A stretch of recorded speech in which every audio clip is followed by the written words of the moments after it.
नमः सिद्धेभ्यः। ॐ नमः सिद्धेभ्यः।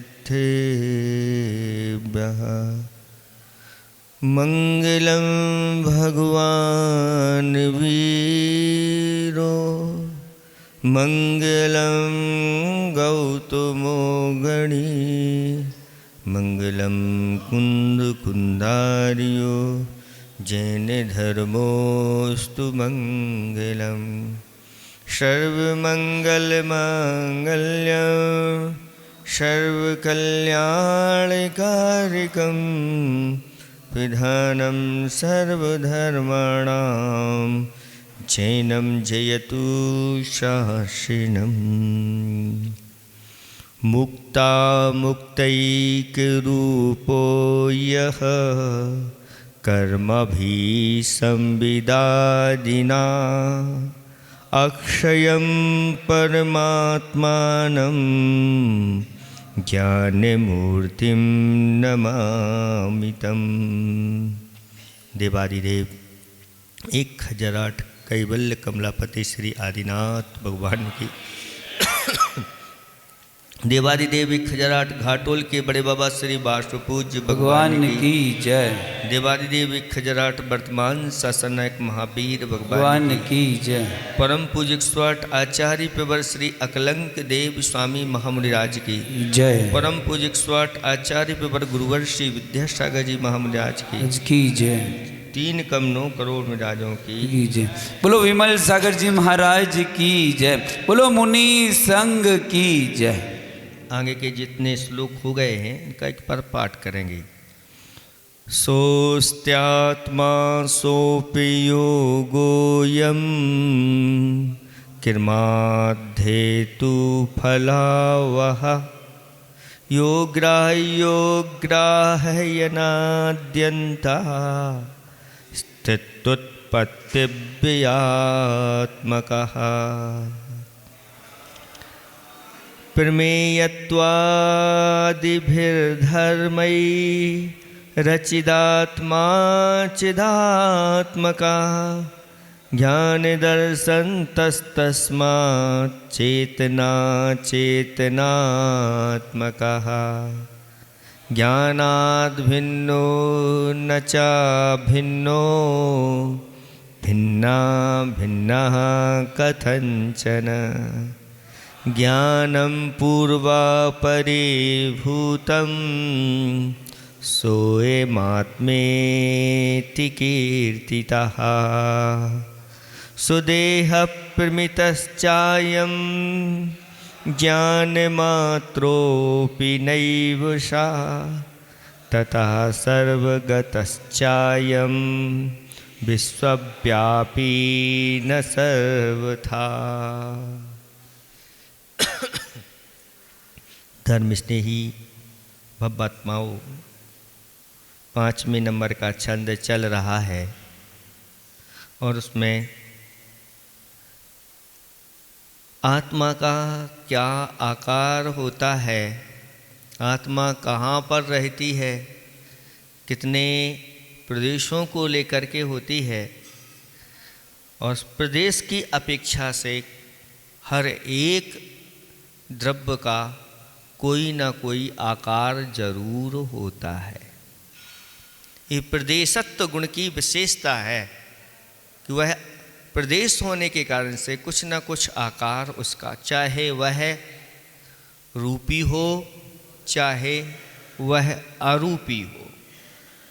इसलिए यहाँ पर बताया जा रहा है कि आत्मा सर्वथा अपने देह प्रमाण नहीं है, कथनचित अपनी देह प्रमाण है। अब ये कह दिया जाए कि संसार में जब आत्मा रहती है तो देह प्रमाण ही रहती है, लेकिन रहते हुए भी इस संसार में भी वह अनेक प्रकार की आकृतियां भी धारण कर लेती है। देह प्रमाण रहते हुए भी कुछ ऐसे समुद्घात होते हैं जिनमें वह आत्मा अपने शरीर से बाहर भी निकल जाती। जैसे वेदना समुद्घात, शरीर में तीव्र वेदना होती है और यह रोग कैसे दूर हो, या कोई डॉक्टर याद आ जाए, या कोई आपके घर में दवा रखी हो तो आप वहाँ पर पहुँच पाओ अथवा ना पहुँच पाओ। आप तो अपने पलंग आदि पर पड़े हो, उठ नहीं पा रहे हो, लेकिन वेदना के कारण से आत्मा के जो प्रदेश होते हैं वह बाहर निकल जाते हैं और उस स्थान को या उस अस्थि को भी स्पर्श करके आ जाते हैं। तो इसमें कुछ दूरी पर वह आत्मा के प्रदेश चले जाते हैं तो फिर आत्मा उतनी भी आकार वाली हो जाती है। मालूम नहीं चलता, क्योंकि प्रदेश जो होते हैं ये प्रदेश बहुत सूक्ष्म प्रदेश हुआ करते। कब आत्मा के प्रदेश बाहर निकल गए ये पता, और बहुत जल्दी ये काम होता है। अभी आगे बताएंगे आपके लिए, जब लोक पूर्ण समुद्घात होता है उसमें पूरे सब लोक में कितने जल्दी आ जाती है, तो फिर इसमें भी बहुत जल्दी जा कर के वहाँ पर गई और आ गई। और जब मरणांतिक समुद्घात करते हैं, यानी जीव जब यहाँ से जाने वाला होता है और जिस स्थान पर उसको पहुँचना है उस स्थान पर जाकर के आत्मा के प्रदेश छू करके आ जाते हैं। समुद्घात का अर्थ होता है मूल शरीर को छोड़े बिना आत्मा के प्रदेश शरीर से बाहर निकल जाते हैं, और जहाँ जन्म लेना है वहाँ पर जाकर के और छू के आ गए। स्वयं को भी पता नहीं चलता तो दूसरे को क्या पता चलेगा। ये बहुत सूक्ष्म विषय हुआ करता है। तो यहाँ पर बताया जा रहा है कि इस समय आत्मा के जब प्रदेश बाहर निकल जाते हैं तो आत्मा का जो है ना आकार कैसा हो जाता है, जैसा गया वैसा आकार हो जाता है। अब आहारक समुद्घात जब करते हैं तो वह एक हाथ का वह पुतला वह निकलता है, तो उतने प्रमाण में वह हो करके यहाँ से आत्मा से उसका संपर्क रहता है और उस प्रदेशों की आकृति शरीर की आहारक शरीर की आकृति बन करके निकल। ऐसे ही वैक्रियक समुद्घात होता है, उसमें भी अनेक प्रकार की आत्मा हो जाती है। एक साथ असंख्यात रूप बना लेना, इतनी विक्रिया कर लेना आदि आदि। तो इन विक्रियाओं के माध्यम से अलग अलग आत्मा के प्रदेश सब में वह फैल जाते हैं, ऐसी व्यवस्था होती है।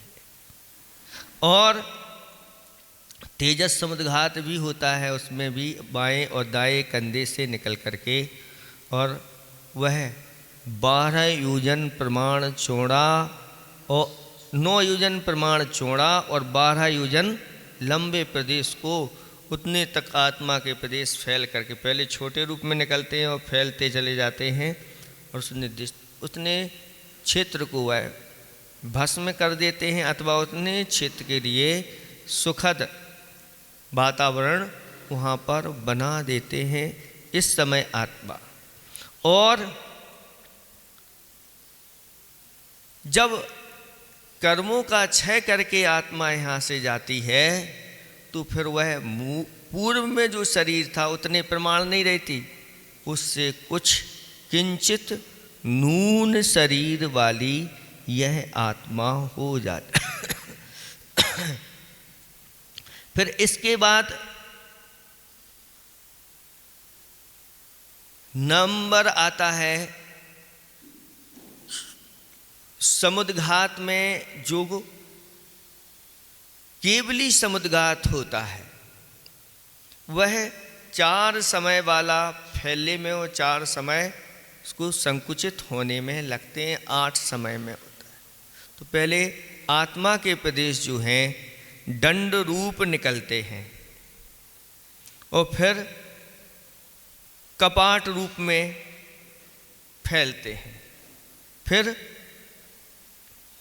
दंड कपात और फिर पितर के रूप में। दंड में तो ऊपर नीचे हो गया, ये हो गया। अब पितर में क्या होता है कि जो बात बलय होते हैं उनको छोड़ करके आत्मा के प्रदेश पूरे के पूरे लोक में हो जाते हैं। फिर अंत में जाके लोक पूर्ण, मतलब अब लोक में कोई भी जगह बचती नहीं, उसको पूर्ण करके आत्मा के प्रदेश लोकाकाश के प्रत्येक प्रदेश के ऊपर विद्यमान हो जाते हैं। वो कहलाता है लोक पूर्ण समुद्घात। और फिर 4 समय में एक क्रम से वापस आकर के अपने शरीर में प्रदेश आत्मस्थ हो जाते हैं।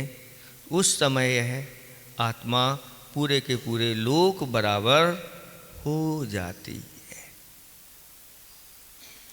इसके बाद यहाँ पर आया ज्ञान मात्रोपि नैवसा। शास्त्रों में वर्णन आता है कि आत्मा ज्ञान प्रमाण है। कितनी है? ना आदा नाण प्रमाणम। आत्मा कितनी है? ज्ञान प्रमाण है। तो यहाँ पर कहा जा रहा है कि सर्वथा ज्ञान प्रमाण नैव सा। सर्वथा ज्ञान प्रमाण नहीं है, वह कथनचित ज्ञान प्रमाण है। जैसा ज्ञान होता है उसके अनुसार वह आत्मा वैसा ही रूप था। आदा नाण प्रमाणम। ज्ञान कितना है? ज्ञान का प्रमाण क्या है? तो कहते हैं नानम ने प्रमाणम। गे प्रमाण, जितने भी गे हैं उतने प्रमाण। गे कितना है? तो लोया लोयम, लोक और अलोक, ये सब का सब पूरा का पूरा आ जाता है। तो इस ज्ञान की अपेक्षा से आत्मा जो होती है वह सब पूरे के पूरे लोक को जानने वाली होती है। तो ज्ञान में लोक और अलोक सब कुछ आ जाते हैं। इसलिए इसकी अपेक्षा से वह सर्वगतः, यानी सर्व जगह वह आत्मा है, ऐसी कह दी जाती है। लेकिन इसको भी अच्छी तरह से अपन को समझना है कि सर्वगतः यानी आत्मा कहीं लोक के बाहर कभी जाती नहीं।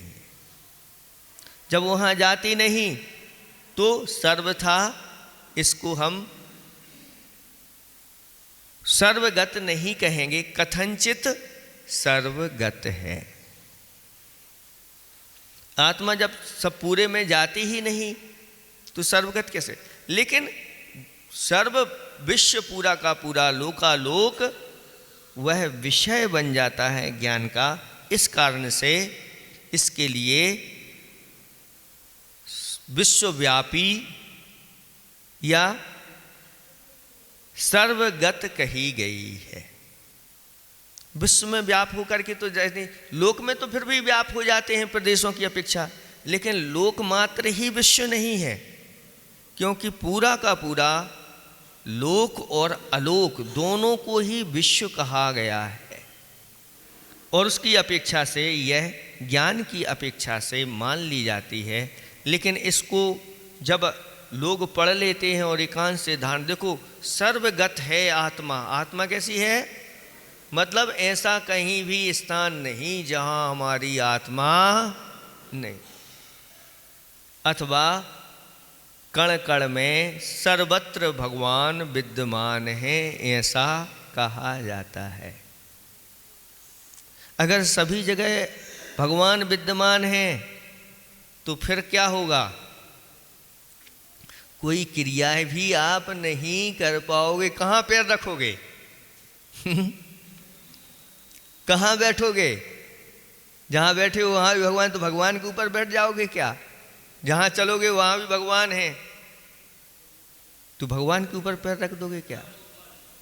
इसीलिए इसको समझना है कि भगवान जो है ना, कण कण में भगवान नहीं होते। हाँ, इतना है कण कण में भगवान बनने की शक्ति विद्यमान रहती है।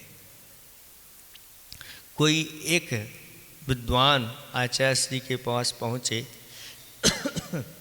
और आचार्य श्री से कहते हैं कि आचार्य श्री, एक हमेशा अंदर में जिज्ञासा बैठी रहती है कि भगवान अगर सब कण कण में हैं या सभी जीवों में भगवान हैं, तो फिर सब जीवों को कष्ट होता है तो भगवान को भी कष्ट होना चाहिए, और सबको सुख हो रहा है तो भगवान को भी सुख होना चाहिए। तो भगवान भी सुखी और दुखी हो गए, कुछ दुखी हैं कुछ सुखी हैं, तो भगवान एक साथ सुखी दुखी कैसे होंगे? या तो एक बार में सुखी होते हैं या दुखी होते हैं, या तो मुस्कुराता चेहरा दिखेगा या रोता हुआ दिखेगा। ये बड़ी दुविधा है, समझ में नहीं आता। तो आचार्य श्री ने कहा कि भैया, हम सब में ब्रह्मा के अंश नहीं हैं, हम सब में ब्रह्मा जैसे अंश हैं। क्या है? ब्रह्मा जैसे, यानी भगवान जैसे हमारे अंदर भी अंश हैं, यानी हमारे अंदर भगवान बनने की शक्ति विद्यमान है। चाहे तो हम पुरुषार्थ के माध्यम से भगवान बन सकते हैं। तब उनकी समझ में आ गया कि ये महाराज आपने बिल्कुल सही कहा, नहीं तो फिर अगर सब में भगवान है तो फिर भगवान के पास जाने की आवश्यकता क्या है? हैं? तो हम जब स्वयं ही भगवान हैं तो अच्छी आरती जलाओ और उतार अष्टद्रव्य सजाओ। किसकी पूजा हो रही है? आत्म जो होनहार भगवान हैं, इनकी पूजा हो रही है। लेकिन नहीं, इसी को जैसे, इसलिए कहा कि पंडित कौन है? जो इतना जान लेता है कि जैसे दूध में घी शक्ति रूप से विद्यमान है और तिल में तेल शक्ति रूप से विद्यमान रहते हैं, ऐसे ही इस देह में भी आत्मा शक्ति रूप से विद्यमान रहती है, व्यक्ति रूप से नहीं। लेकिन अगर कहीं कहीं कथन की अपेक्षा से इसमें व्यक्ति रूप भी हम घटा सकते हैं, लेकिन अभी व्यक्ति नहीं हुई है, लेकिन ये अनेकांत ऐसा है कि इसमें भी हम घटा देते हैं। कुछ नए ऐसे होते हैं जो सभी जीवों को, सभ्य शुद्धाहु शुद्ध नया, सभी जीवों को उस नए की दृष्टि से वह सबको शुद्ध देखता है। क्योंकि आंखों पर जैसा आप चश्मा लगाओगे, हरा चश्मा लगाओगे, हरा हरा देखेगा। इसलिए ज़्यादा खर्च करने की आवश्यकता नहीं है आप लोगों के लिए कि पहले अच्छी भूमि खरीदो, फिर उस पर हरियाली उगाओ आदि आदि और फिर एक गार्डन बनाओ, फिर हरा हरा होगा, उसको हम देखेंगे। एक जिसको हरा हरा देखना है तो फिर चटाई भी बिछा, हरी चटाई बिछाने की भी ज़रूरत नहीं। जो आपको जैसा रंग दिखना वैसा चश्मा लगा लो।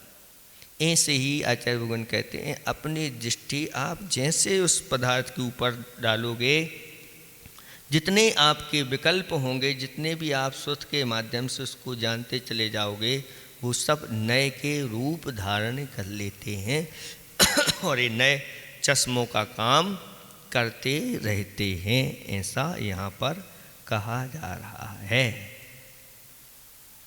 तो कण कण में नहीं करके भगवान का जो ज्ञान है, उस ज्ञान में सब कुछ विद्यमान रहता है, यानी भगवान का वह ज्ञान लोक और अलोक को विषय बना लेता है। ज्ञान कहीं बाहर नहीं जाता, वहीं कि वही जैसे दर्पण होता है। आचार्य ने एक दोहा लिखा है कि सब कुछ लखते पर नहीं, प्रभु में हास विलास, दर्पण रोया कब हंसा, एक ऐसा सन्यास। सब कुछ अपने ज्ञान में वह जानते रहते हैं, दर्शन के माध्यम से देखते रहते हैं। पूरा का पूरा संसार कोई सुखी नजर आ रहा है, कोई दुखी नजर आ रहा है। और ऐसे उस दुखी उस सुखी संसार को देखते हुए भी प्रभु में न तो हास और ना ही विषाद, ना कोई प्रसन्नता और ना ही किसी प्रकार से उदासपना, ये सब चीज़ें नहीं दिखाई देती। दर्पण रोया कब हंसा।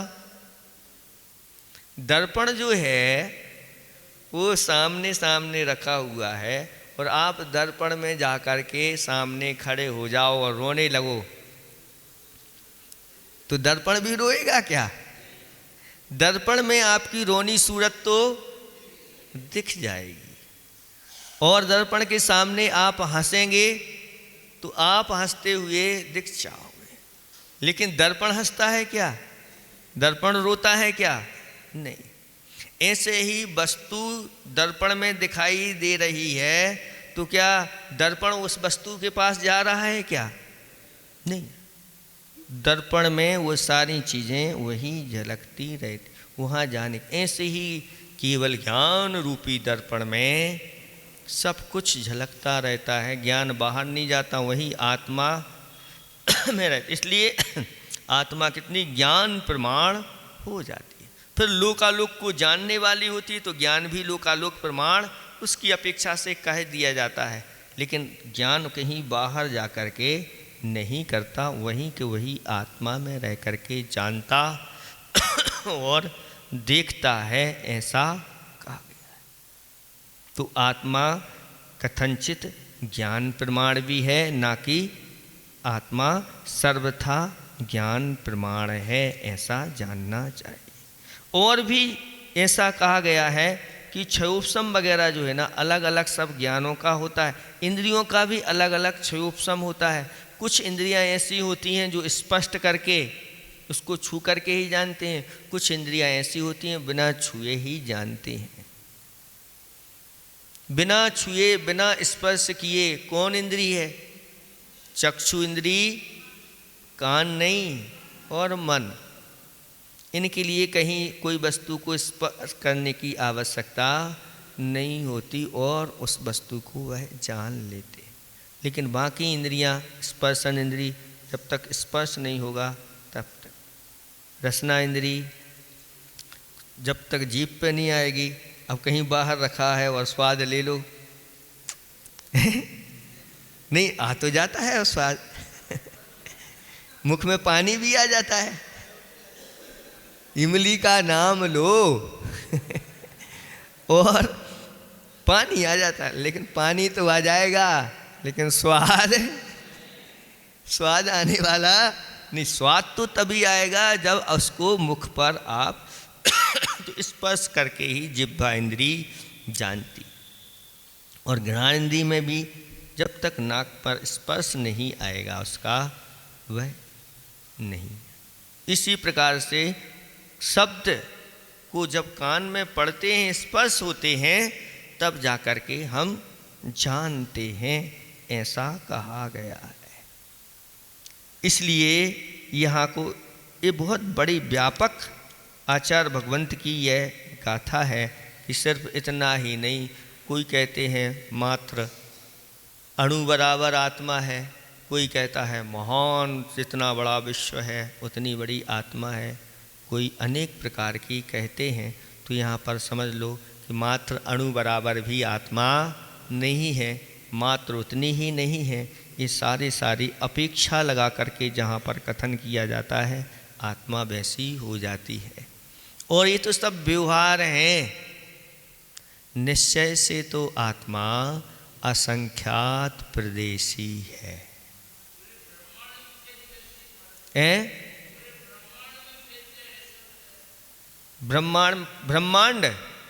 ब्रह्मांड कितना है? कहते जहाँ आत्मा जाती नहीं वहाँ भी विश्व है। लोक के बाहर भी विश्व है, लोक के अंदर भी है। तो यह कैसी है आत्मा, तो कहते हैं कि जब लोक प्रमाण तो जब समुद्घात करती है तब है, तो एकमात्र लोक प्रमाण ही नहीं है, कथनचित लोक प्रमाण भी है जब वह समुद्घात कर, लेकिन अन्य समुद्घात के समय तो वह उतने उतने प्रमाण हो जाती है, और जब जिन शरीरों में रहती है तो उतने शरीर प्रमाण हो जाते हैं। सूक्ष्म शरीर में जाती है तो सूक्ष्म हो जाती है, और बड़े शरीरों में जाती है तो वह बड़े शरीर प्रमाण हो जाती है। ये संकोच और विस्तार दोनों कहे गए हैं। संकोच विस्तार के लिए सूत्र दिया है, कौन सा आता है? प्रदेश संहार विसर्पाभ्याम प्रतीपवत। प्रतीपवत यानी दीपक के प्रकाश के समान। दीपक का प्रकाश संकुचित भी हो जाता है और विस्तार, और उसी प्रकाश में अन्य दीपकों के प्रकाश भी, दीप अनेक दीप अनेक प्रकाश एक मेघ सा। दीप अनेक हैं लेकिन प्रकाश एक मेघ सा, एक नहीं है प्रकाश। अनेक दीप जला दिए आपने यहाँ, पहले एक दीपक जलाया था और उस पर करते गए हजारों दीपक भी आपने जला दिए। प्रकाश तो आपको एक दिखेगा लेकिन एक नहीं है, अलग अलग दीपक का अलग अलग प्रकाश है, और वो सब में मिल गया है तो क्या हो गया? एक मेघ सा। अब जैसे दूध है और दूध में पानी, एक नहीं है, एक मेघ सा संश्लेष संबंध हुआ है। एक तादात्म्य संबंध होता है और एक संश्लेष। तादात्म्य संबंध तो त्रैकालिक होता है, हाँ, वो उससे भिन्न नहीं होता, लेकिन संश्लेष संबंध को हम भिन्न भी आगे जा कर के कर सकते हैं, क्योंकि ये अलग से मिले हुए हैं, ऐसा कहा। तो अब दूध है, उसमें मान लो 10 गायों का दूध निकाला और भैंस का भी निकाला और सब मिला दिया, आपको तो एक ही दूध, लेकिन सब दूध का अपना अपना अस्तित्व, लेकिन मिल जाने के कारण से संश्लेष संबंध इनका हो गया। ऐसी व्यवस्था।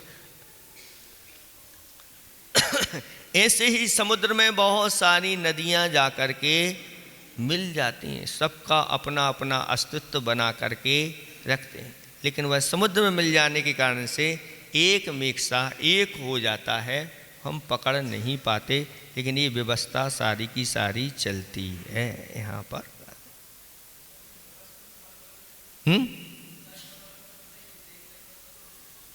प्रकाश का कम ज़्यादा तो देखने में आसान, लेकिन अब किसी ने कम ज़्यादा वो कुछ नहीं देखा, सीधा आया तो उसको तो एक ही प्रकाश दिखेगा।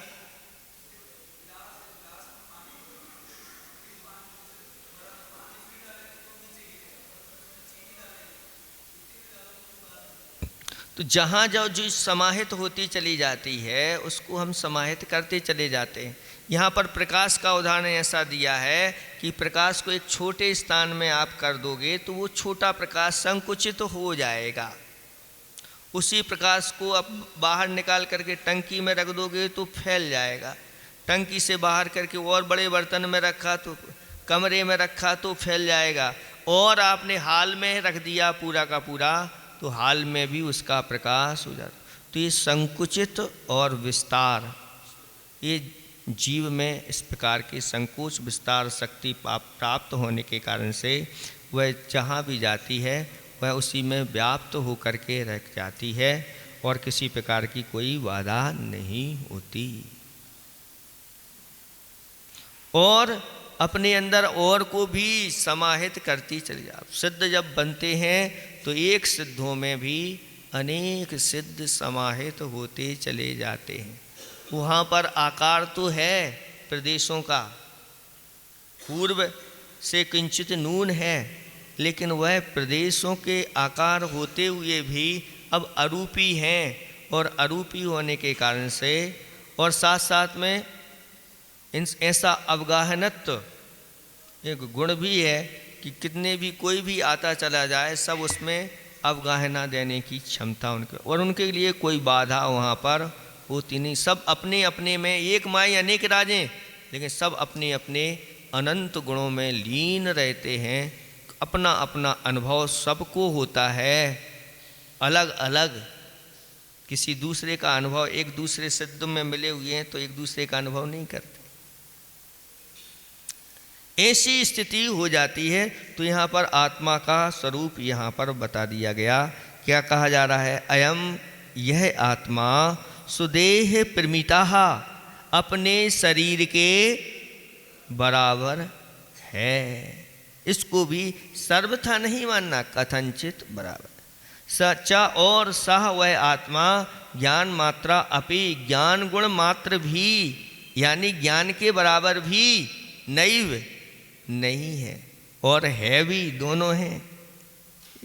यहाँ दोनों साथ में लगाना, कथनचित हैं, कथनचित नहीं। हाँ,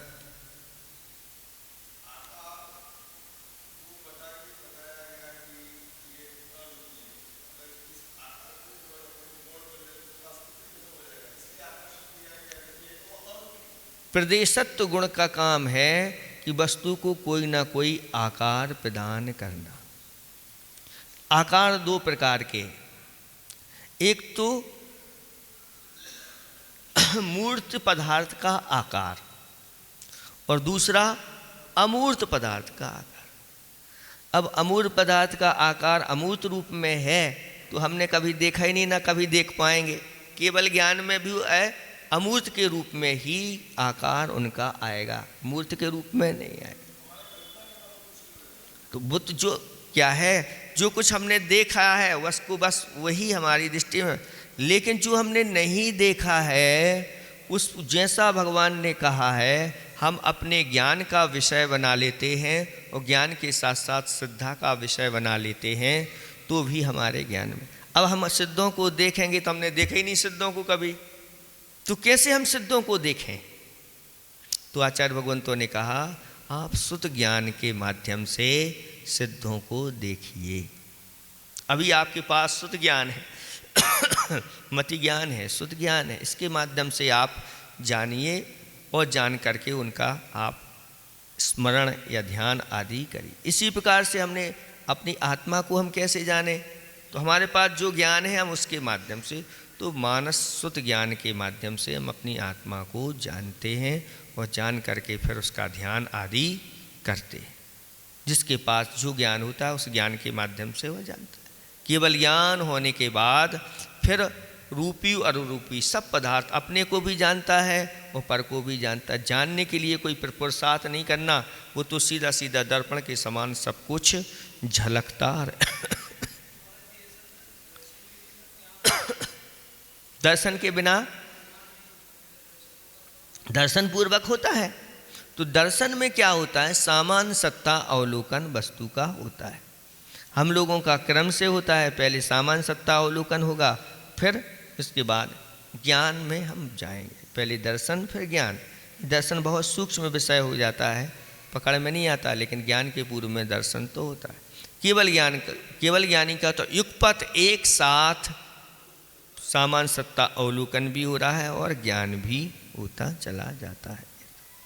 नहीं तथा इस कारण से अयम यह आत्मा सर्वथा सब तरह सर्वगतः समस्त पदार्थों को स्पर्श करने वाला ना नहीं है, चा माने और, सर्वव्यापी ना, और एकांत से सर्वथा सर्वव्यापी भी नहीं। ये सारे कथन जो किए गए हैं ये सब कथनचित लगा करके किए गए, और जितने भी ये सारे वेदों भेद बनते चले जाते हैं सब व्यवहार से आत्मा का इस प्रकार का स्वरूप होता है। निश्चय न से तो आत्मा असंख्यात प्रदेशी है। अणु गुरु देह पमाणो उपसंहार पसप दो चेदा असमुदो व्यवहारा निश्चय ने दो असंख्य देशो वा। द्रव्य संग्रह में ऐसा कहा गया है। ये सब पूरे ऊपर के जो बताए गए हैं वो तो सब व्यवहार से बताए गए हैं। निश्चय से आत्मा का स्वरूप या आकार क्या है तो कहते हैं वह असंख्य देशो वा, यानी असंख्य प्रदेशी, असंख्यात प्रदेशों को लेकर के आत्मा रहती है। उन प्रदेशों में ना कभी घटन होती है, ना कोई बढ़न होती है, ना कोई अलग से कोई चीज़ मिक्स होती है। इस प्रकार से निश्चय न जो होता है वह किसी प्रकार के पर की अपेक्षा नहीं, जो स्वयं चीज़ होती है उसको ही वह दिखाने वाला होता है। अभेद रूप से असंख्यात प्रदेश हमेशा आत्मा के साथ विद्यमान रहते हैं, ऐसा जानना चाहिए।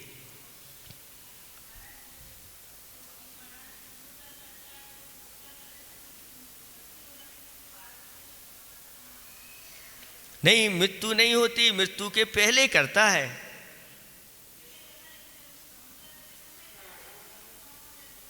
ऐसा होता ही नहीं ना। और समुद्घात के समय तो मरणांतिक समुद्घात का ही अर्थ है कि मरण से पहले वह आया और वहाँ छू के आएगा, इसके बाद वह मरण करेगा, ये इसका ऐसा नहीं है। और समुद्घात जैसे मान लो आहारक समुद्घात किया उसने, उस समय मरण हो गया तो आत्मा के प्रदेशों को फिर वैसे ही ले जा करके समेटता हुआ चला जाता है। लेकिन इसमें मरणानिक समुद्घात में ऐसा नहीं होता। ऐसा है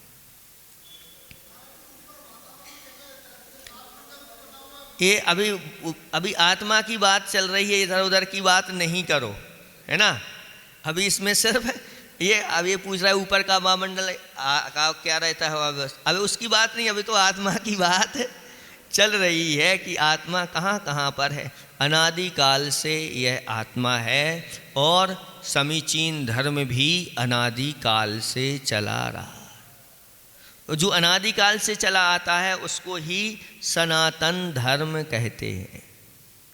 एक बार आचार्य भगवंत के पास बहुत सारे साधुगण, जैनेतर साधुगण अमरकंटक में आए और इसी पर भी चर्चा चली और सनातन धर्म के ऊपर चली। तो आचार्य जी ने कहा जब हमारा धर्म सनातन है तो फिर ये तनातन तो सब खुश हो गए, आनंदित हो गए। ये बात तो आपने बहुत अच्छी कही है। जब हमारा धर्म सनातन है, अनादिकाल से धर्म चल रहा है, तो ये तनातन हो रही मतलब सही धर्म अभी समझ में नहीं आ रहा है। धर्म में किसी प्रकार से तनातनी नहीं होती है। इतना ठीक है। इस संबंधी किसी को कुछ पूछना हो?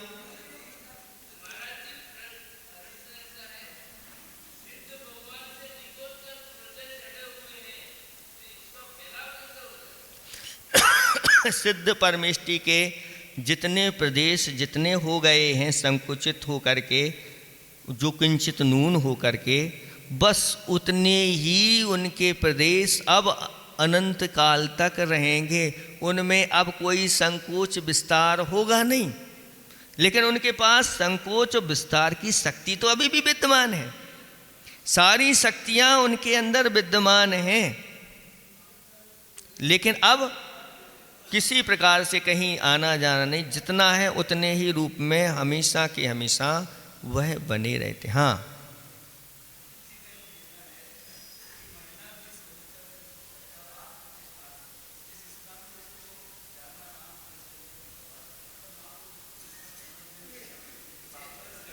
हाँ, यही तो है। आचार्य श्री ने कहा था भैया देखो, इसको जीव को आकुलता होती है, इस जीव के लिए आकुलता रहती है और ये यहीं से व्यवस्था अच्छी चाहता है। जैसे आपको कहीं से करजी आदि जाना है या कहीं जाना है, भैया क्यों रुकने आदि की सब व्यवस्था है कि नहीं है ना। अब व्यवस्था हो तो ठीक है, नहीं तो अब व्यवस्था भी कुछ नहीं तो हम नहीं आ रहे। ऐसी आकुलता जीव के लिए होती है। तो ऐसे ही आकुलता मरने के बाद मैं कहाँ जाऊँ, कहाँ जाऊँगा, क्या है, तो आत्मा के प्रदेश निकल करके वहाँ छू करके आ। लेकिन स्वयं को पता, लेकिन हो सकता है वो क्षेत्र छू करके आया होगा। संतुष्टि उसको हो अथवा ना हो, जहाँ जिस प्रकार की आयु जिसने बांधी है वहाँ तो उसको जाना ही है।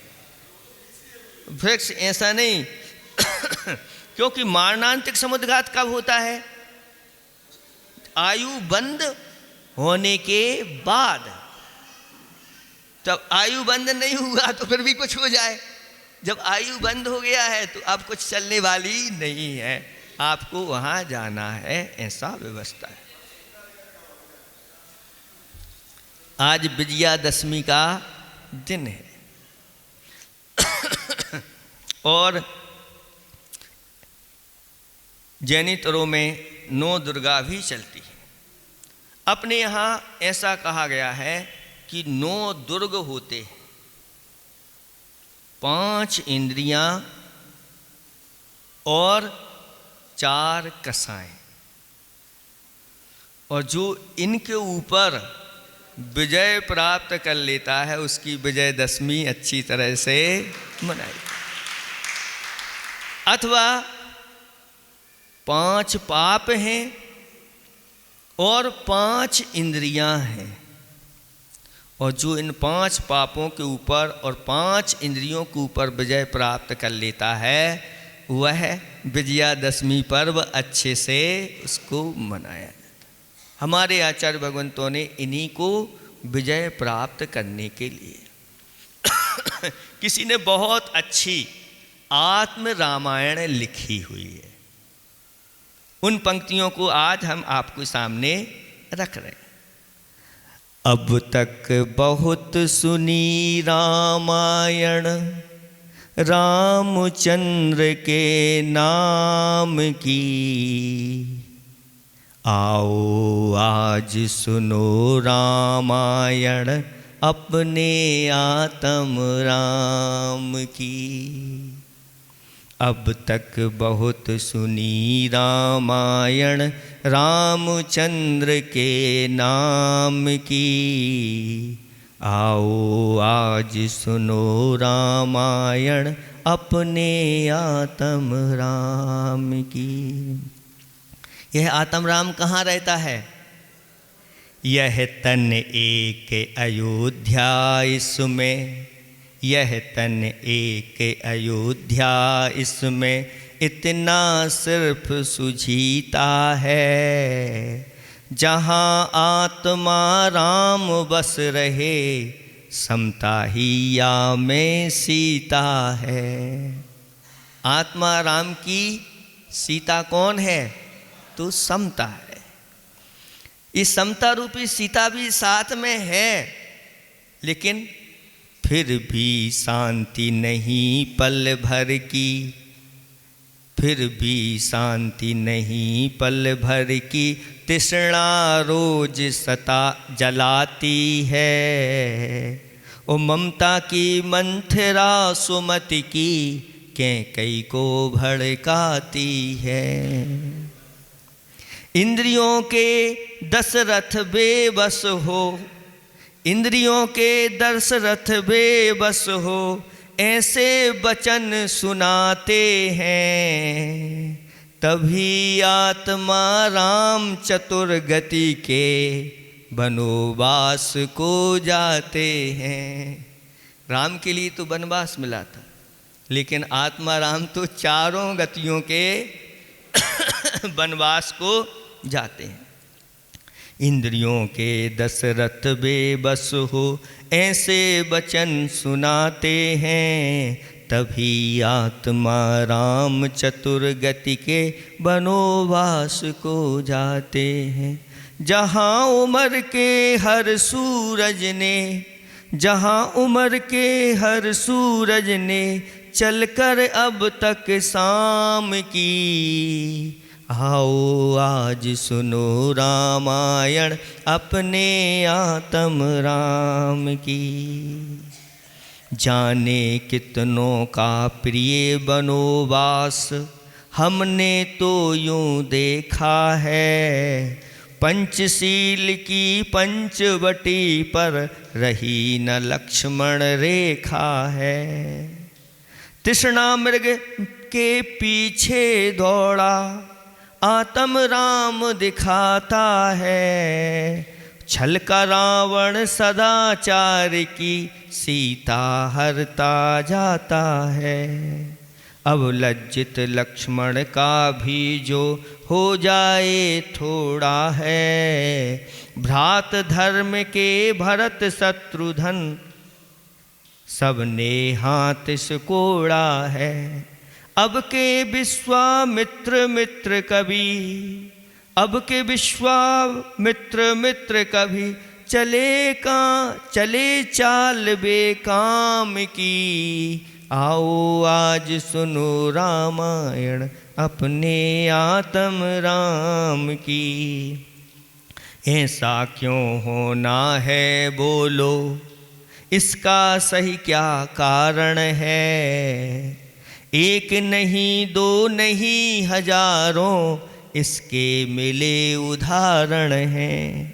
अहिरावण के कर्म आज बन रहे हमारे भूषण हैं। कर्मों से कुंभकर्ण हैं, छल बल से खरदूषण हैं। अहिरावण के कर्म आज बन रहे हमारे भूषण हैं। कर्मों से कुंभकर्ण हैं, छल बल से खरदूषण हैं। जहाँ मान का मानचित्र हम, जहाँ मान का मानचित्र हम अपने मन में लाते हैं। निज धर्म का खुद मनन करो, निज पौरस के हनुमान बन दुष्कर्मों का हनन करो। भक्ति का बन भव्य विभीषण, भक्ति का बन भव्य विभीषण, सुपर का उद्धार करो। और राग देश के मार निशाचर, व्रत बाणों का वार करो। सरस सभी की यह रामायण, सरस सभी की यह रामायण है शिव पथ के काम की। आओ आज सुनो रामायण अपने आत्म राम की। अब तक बहुत सुनी रामायण रामचंद्र के नाम की। आओ आज सुनो रामायण अपने आत्म राम की। इसलिए यह दशहरा पर्व भी आप लोगों को अच्छी तरह से आप अपनी इंद्रिय और कसाओं को जीतते हुए और अपने उन कर्मों के ऊपर विजय प्राप्त करके और आत्मा को सुखी बनाना है। जैसे भगवान राम ने दीक्षा धारण करके और कर्मों का नाश करके और मुक्त अवस्था को प्राप्त कर लिया। बस नहीं।